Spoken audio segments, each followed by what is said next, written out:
Do you read me? Be advised, you are coming in weak and unreadable. Say again, Com Tower. This is Pacho. Do you read me? Pacho, this is Com Tower. I read you Lima Charlie. Com Tower, Com Tower. Request permission to launch and commence the field op. Over. Stand by. Pacho, permission granted. I say again, permission granted. Roger that. Launching podcast in 3, 2.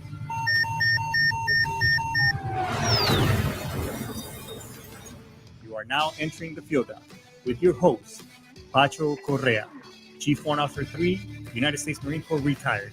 Get some. Hurrah! All right, get some. What's going on there, internets? It's your boy Pacho Correa. We have a great show today. As you can see, I am mobile, and just like the good jarhead that I am, we are semper gumby, always flexible. So here we are kicking this show today from my awesome Optimus Prime diesel truck. So, but before we get started, uh, as you know, you always hear me comment at the beginning of my show saying that, hey, we all respect the Second Amendment, freedom of speech, and that, you know, sometimes you and me may or may not agree on things. We could just like agree to disagree. Same thing with my guest. So with that being said, if you like the topic and you want to stick around, yay, thumbs up. If not, then you have the choice to move on and listen to something else. But be sure to if you like the show, be sure to subscribe and like. Follow me on also on share the knowledge. So let's get started. So today's topic is something that I'm cycling. Say veterans alike because there's a lot of service members that love motorcycles, and as a matter of fact, the Department of Defense has placed such a huge importance into the motorcycling program that they've dedicated actual volunteers as well, working between Marines on or service members on active duty as well as civilian partners to run the program for the service wide. And because of that, also service members must go through certain trainings before they actually could get a motorcycle license. But we'll dive deep into that as the show goes. But I mean, this relationship between motorcycles, I mean, it dates back to, I could say 60, 70 years or even further than that when service members were exposed seeing these two-wheeled freaking fascinating machines, when they were overseas, fighting the good fight against the enemy. They saw these machines, and Harley Davidson at that time had won the military contract. They bid on the contract, and so basically they won, and they were using these machines as for messenger services, quick recons, all these other things. I mean, you're talking about these panheads, fat boys, and I mean these heavy ass machines being utilized in rugged terrain, to basically send messages between one command to another. And these guys, I mean, they were risking their lives as everybody else was then and now. And, you know, uh, riding these vehicles. So people were seeing oh my God, what are these machines? What is this all about? And then when these service members got back to, back home, they started buying these machines, these two-wheeled machines, and riding them around. Obviously, they were wearing, gear, leather jackets, and so on and so forth. And to some degree, back then there was some as there were fights broke out, whatever. It, there was some bad connotation associated with that type of lifestyle. But for the most part, motorcycling is a great community that I know and I've been part of. Jesus Christ, since I can remember, basically. And I think for me it's a little bit more. It goes a little bit deeper than that. I was born and raised, as most of you know, if you heard me talking the show, I was born and raised in Colombia, but I was raised in a farm. So farming and riding horses. I mean, I've been riding a horse since I can remember. I mean, literally, my dad had a tiny saddle, and basically the saddle had like a belt that went around me, and that was it. I mean, I don't think I even knew how to walk when I was already riding, my own horse. Well, I was being towed around, so I think it goes. My love for bikes goes even that far back. So, and for most of you out there as well. So, but and one of the reasons why, truth be told, why I actually joined when I joined the Marine Corps, and I wanted to be a mechanic, is because back then they had the motorcycle, units had motorcycles. Certain units had, as part of their rolling stock, they had Honda 250s. So, I was already, in my late teens, and I had already been riding motorcycles here and there, both here in the United States, and when I went back to Colombia, I was riding, the dirt bikes of my family members and such. So, and I have found out that that the military had a mechanic program. So basically, I told the recruiter, "Hey, I just want to work on bikes, and that's that and be a mechanic and such." And obviously, he's only 3 miles coming. Oh, hey, have I got a deal for you? You're going to be motor T, and this and that. So I ended up as a mechanic. But as soon as I got to my unit in 93, 94, around 93, 94 timeframe, they just, phased them all out. They put that motorcycle program on hold because, people were getting in trouble with them. I mean, people were screwing around, doing wheelies out in the back lot, crashing them onto the back of 5 tons back then, is one of the vehicles that was, our heavy mover on our motor pool. So people in my unit, somebody had literally crashed onto the the back of one, and commander said, "Scratch that shit. We're just going to go ahead and have these bikes taken out." So the Marine Corps started kind of phasing out their their 250s at the time, and I remember you could go to the DRMO place. Dermo, as most of us know it, is a place where basically the government puts all these things in lots, and then they auction them off, and you could go out there and actually bid on a lot of motorcycles or in Humvees and whatever other stuff that was used and abused, and you could buy it. So so when I got there, basically I got screwed out of being a motorcycle mechanic. It wasn't until many years later, when I was on a duty as a primary staff at a reserve unit, that they were phasing motorcycles back in, the KLX 650s, which is it's Kawasaki, I believe. And I finally got the opportunity to get sent to North Carolina, back to my old stomping grounds where I went through mechanic school, and I got trained to be a motorcycle mechanic. So I kind of came back full circle. And we also got, so it was a really cool experience because on that at that school, we tore down these motorcycles, but basically the test was putting these things back together, and that the equipment ran, and then we rode them also. So that was all part of the regiment of the school. So it was really cool. So, and then we got that unit, because since I was active duty at a reserve command, that unit got activated, and as they were facing those motorcycles in, we ended up going to Iraq. So, but we didn't take none of the bikes. But my buddy Kevin, shout out to Kevin Franham and Kim Franham. Kevin was one of my old staff NCOs back in the day. But Kevin, prior to him retiring, he started phasing that program back into the Marine Corps at Camp Pendleton. And this dude actually and some of his team members from right there at Camp Pendleton, they actually got to deploy to Iraq and ride these things in an austere combat environment.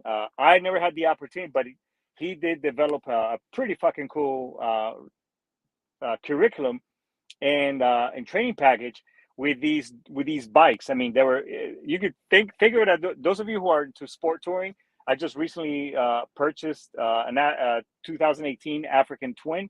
Great friggin' bike, adventure sport touring.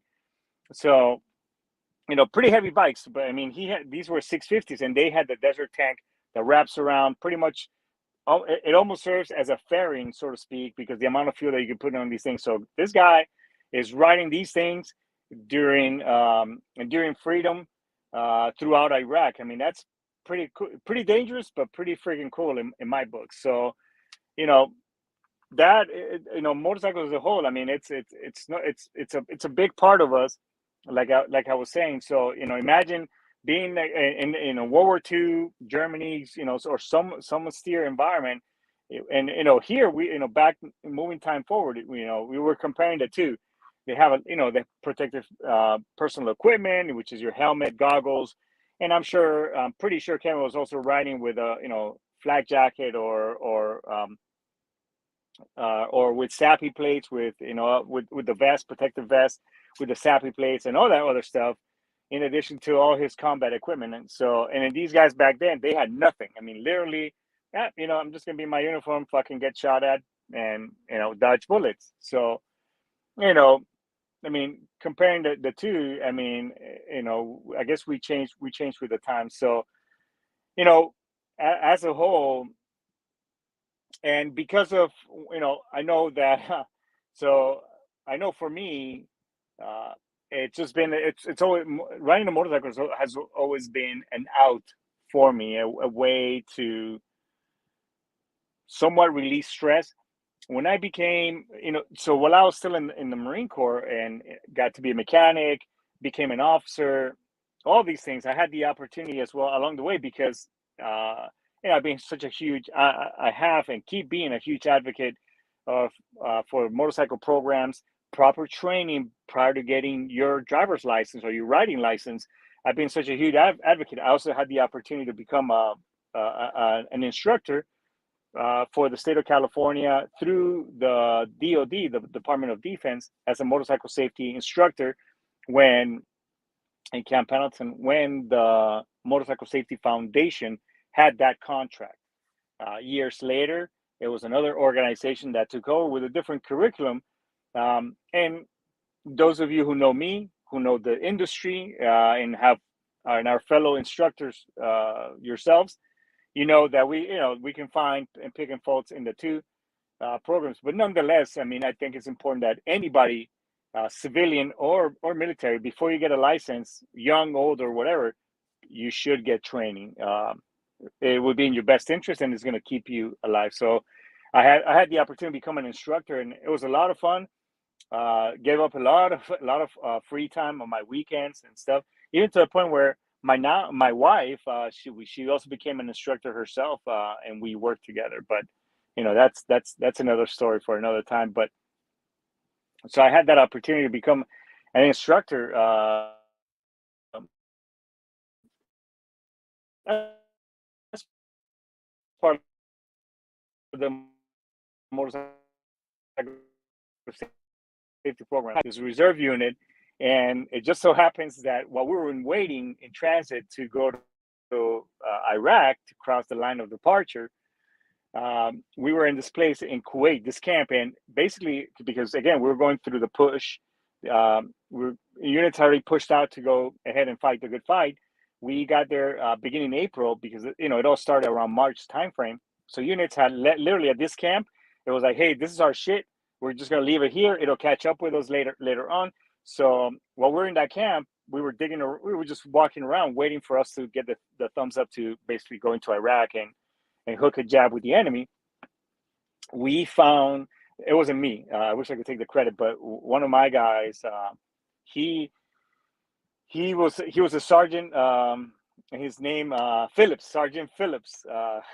Shout out to Phillips. Hopefully he's listening to the show. So Phillips, this big ass dude, he was an engineer. I mean, this guy knew everything about not only engineering, how to fix generators, and how to make really cool shit with C4. But this cat, he goes, dude, I found some motorcycles. I'm like, oh shit, get out of here. So yeah, so there was a sandstorm going on, but some of us who love bikes, it was like about 5 of us, we went over there and we found these things, the KLX 650s, and they did have the key in them, but we couldn't get it started. So we're trying to get, so we could ride these things and at least kill the boredom. But it was in the back in an area where nobody could see us, that we were basically fucking around with these things. None of the brass, because I was still enlisted back then. So, man, we tried everything, and try to push start a dirt bike in loose sand during a sandstorm. Hell, you might as well just push a boulder uphill by yourself. And see, and, see which one you have more success with. Which then the boulder would have been easier. So we tied the front, the handlebar with a ratchet strap onto the back of this Hummer, and somebody, I gave the thumbs up. No helmet. I mean, I did have a helmet. I did have my combat helmet and my goggles, and gloves and all that shit, but I just didn't have a motorcycle helmet. I gave the thumbs up, and they started pulling me, and it was going pretty well when I kicked it into second, because rule of thumb, don't put the bike in first gear. It's just too much torque, and the wheel may drag, especially if you are on dirt. So always, I would just say throw it in second gear, because there's less torque and less chance of the wheel grab and skid.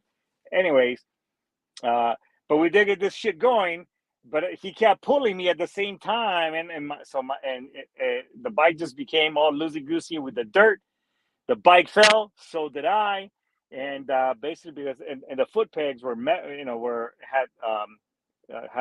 were made out of metal, and they had grips on it, like teeth.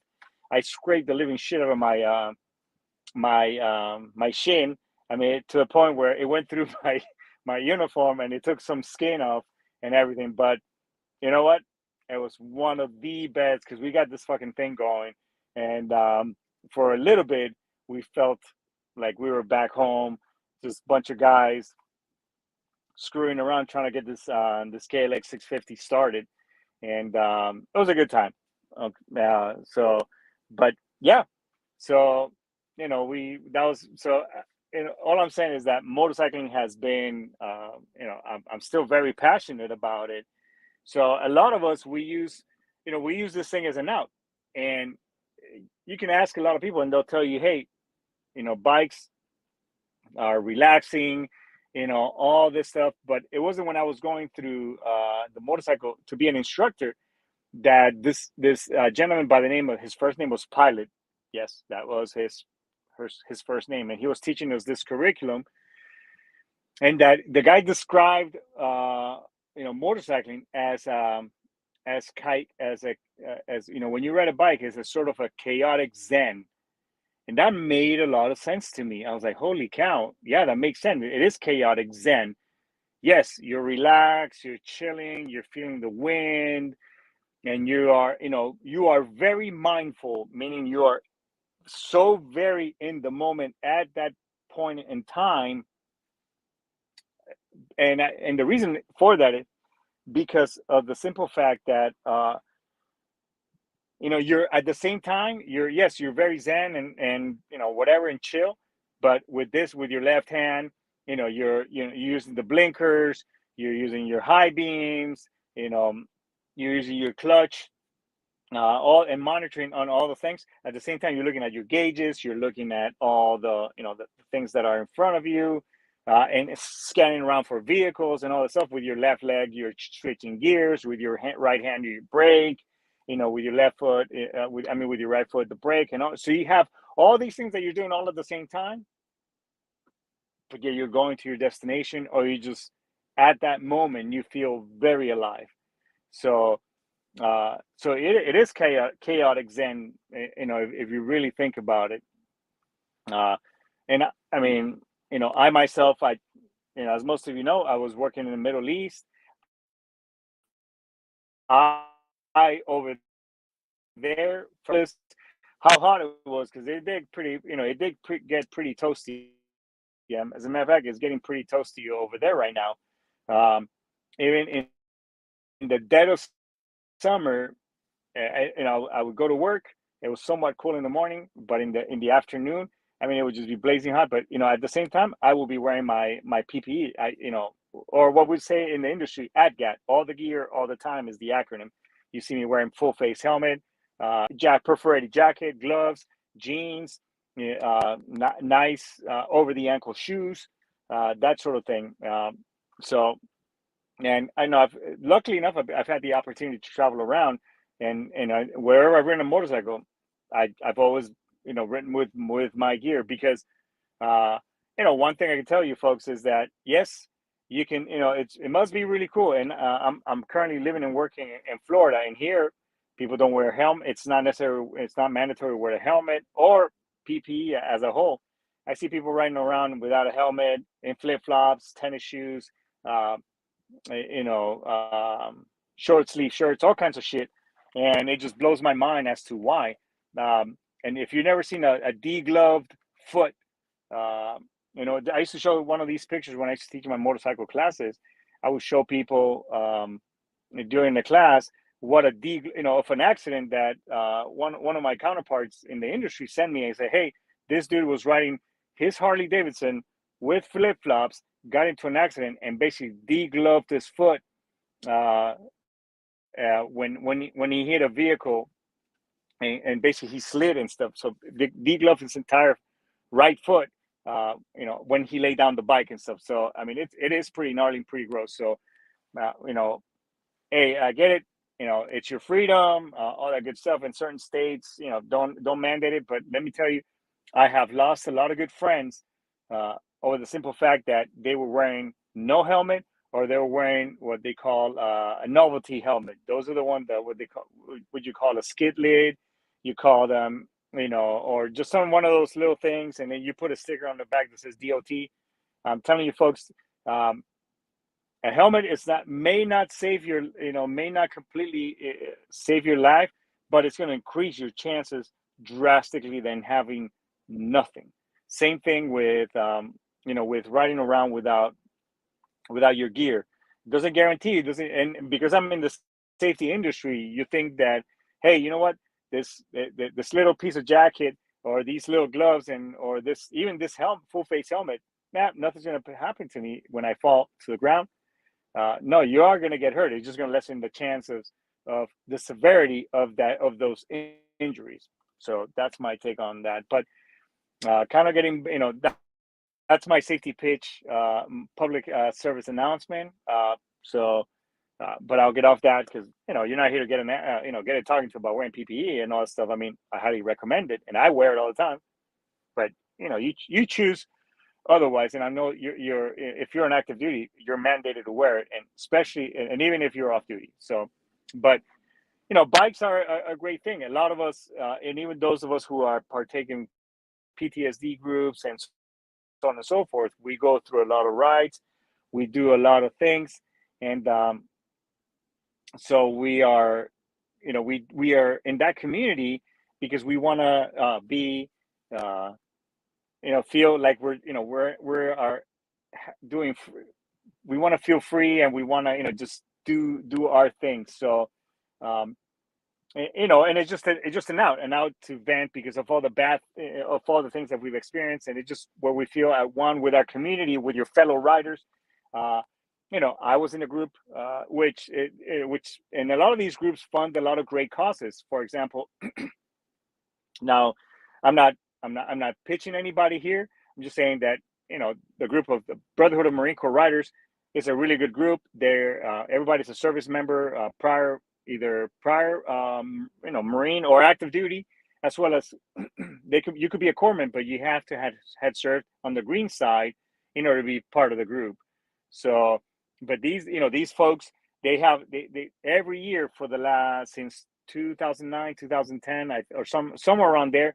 Every year they have a poker run, and they auction off a Harley Davidson, a custom made bike, Harley Davidson, and all the proceeds, they all go to the Semper Fi Fund, which it's great. The Semper Fi Fund is one of the top and best nonprofits organizations that help service members, because 98% of every dollar goes back to the service member, and they only keep 2% to keep the lights running and all that stuff. Unlike, and I'm not going to bag on any other, but we all know there's pretty pretty common known nonprofits out there that say they help the service member, but it just basically most of the monies doesn't go back to take care of those wounded members. They just a lot of them goes into the CEO's pockets and all that shit. So so that's all I'm saying. So Semper Fi Fund, best.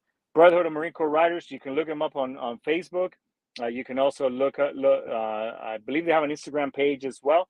And I believe their poker run is coming up. The mother chapter is in California, usually in the North County area, or the Temecula area, which is the Inland Empire area, for those of you who are familiar with California. So I encourage you, and you go check them out. And you can even buy your tickets online. And if you win the motorcycle, you can work out where the bike may get shipped to you, all those things.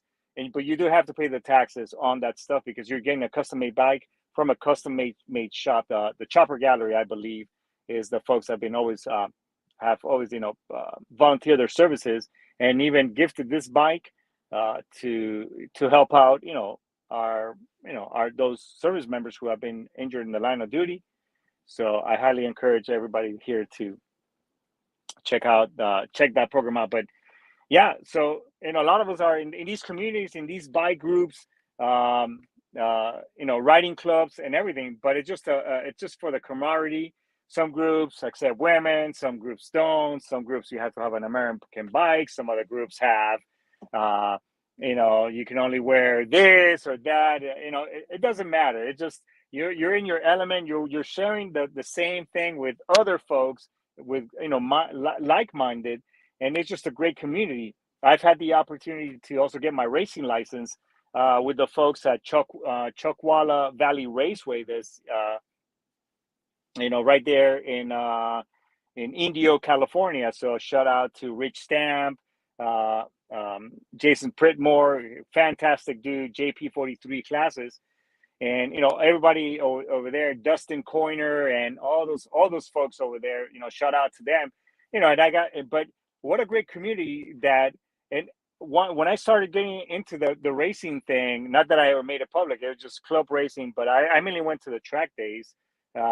What a great welcoming group of people. You will not feel more welcome than any of these groups, because these folks will go ahead and say, hey, that's cool. And, whether when you're a novice, a lot of them take you into fold. When you're out in the track, a lot of them will be pulled in front of you, and then they'll tap their light like, hey, follow me. And then you follow them around, and then you'll come out of the track into the pits. And man, they will give you some awesome, hey, maybe you should do this, try this next time in the curve. I mean, it's just a great community. And again, the motorcycle community has been great. That's why you see a lot of us when we're riding around, we'll give the little wave to one another. It's not like, hey, you're a dick or whatever, but it's just letting you know, hey brother, hey sister, I'm good. Ride safe, rubber side down, shiny side up is basically what we're doing. And when you see a lot of, I know because I've been on the side of the receiving end, where I've been on the side of the road. Somebody on a bike will stop by. Hey, are you good? Or even if they're in a truck, because I've done it. I've stopped on my truck because I always carry a ramp on my tail, on the back of my truck, and I say, hey, you good? Yeah, hey, I'm good. I got a truck coming. I'm like, blah, blah. Or, hey, you need a ride? I got a ramp. I can take you wherever you need to go. It's really cool to see, that type of community. And, I wanted to talk about in this show today, because yesterday I purchased my bike because I love riding, and it's just, for me, it's just an out and form of therapy to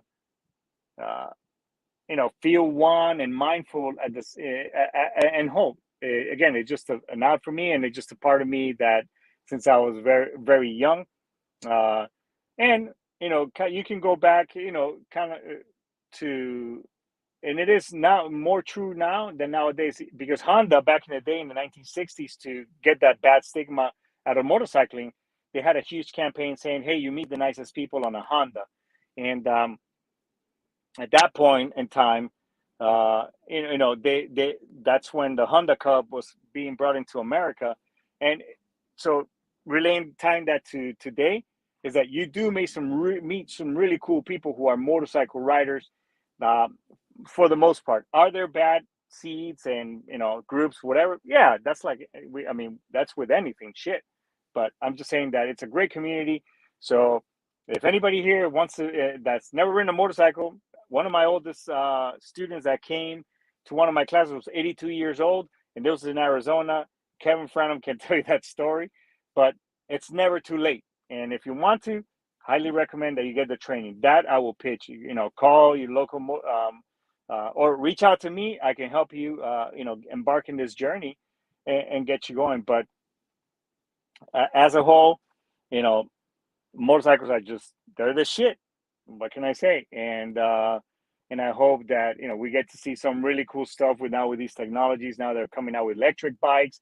Hell, in Dubai they have flying bikes. Yes, it's basically a drone that you sit on, and the police are already experimenting with these type of bikes over there already. So I'm excited what is that's coming down the pipeline and in the future for the motorcycling community. But and I got the opportunity to do it while I was in the service. So yeah, but